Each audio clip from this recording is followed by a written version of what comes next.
வணக்கம். நான் சித்த மருத்துவர் சங்கீதா பேசுகிறேன். இன்று வயிற்றுப்புண்ணை பற்றி பார்க்கலாம். வயிற்றுப்புண் குடல் புண்னு சொல்கிறோம், அல்சர்ஸ்ன்னு சொல்கிறோம்.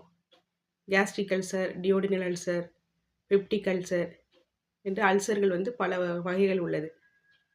இந்த வயிற்றுப்புண் யாரையெல்லாம் தாக்குது அப்படின்னா, சிறியவர் முதல் பெரியவர் வரை அனைவரையும் இந்த வயிற்றுப்புண்கள் தாக்குகின்றது.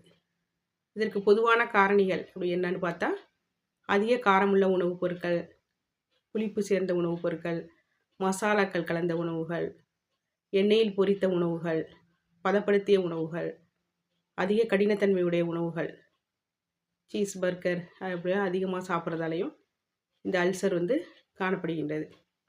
மேலும் அதிக நாட்கள் வலி நிவாரணிகள், நான் ஸ்டீராய்டு ஆன்டி இன்ஃப்ளமேட்டரி ட்ரக்ஸ் எல்லாம் எடுக்கும் பொழுது அது ஹெலிகோபாக்டர் பைலோரி என்ற ஒரு பாக்டீரியாவில் இந்த அல்சர்ஸ் தாக்கப்படுகின்றது.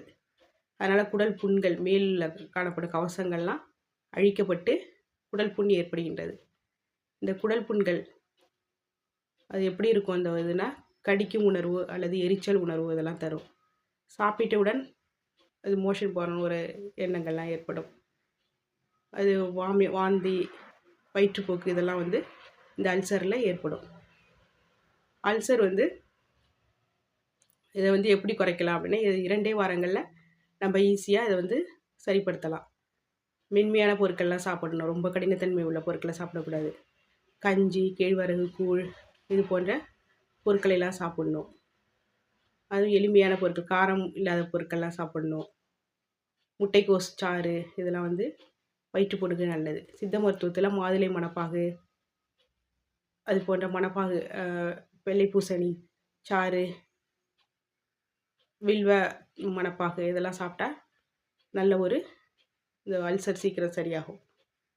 இவ்வாறாக நம்ம அல்சரை சரிப்படுத்தலாம். என்னிடம் நேரடியாக தொடர்பு கொண்டு மருத்துவ ஆலோசனை பிறகு மருந்துகளும் எடுத்துக்கொள்ளலாம். முற்றிலும் இலவசமாக மருத்துவ ஆலோசனைகளும் மருந்துகளும் தரப்படும். தேவைப்படுவோர் வாட்ஸ்அப்பில் தொடர்பு கொண்டு தகுந்த ஆலோசனையில் மருந்துகளை சாப்பிடலாம். முற்றிலும் மூலிகை மருந்துகளால் ஆனது.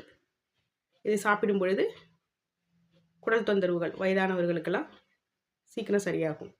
மேலும் அதிக மன அழுத்தங்களாலும் இந்த அல்சர் வரும். புகைப்பிடித்தல், மது அருந்துதல் இந்த வயிற்றுப்புண்ணை மேலும் அதிகமாக்கும்.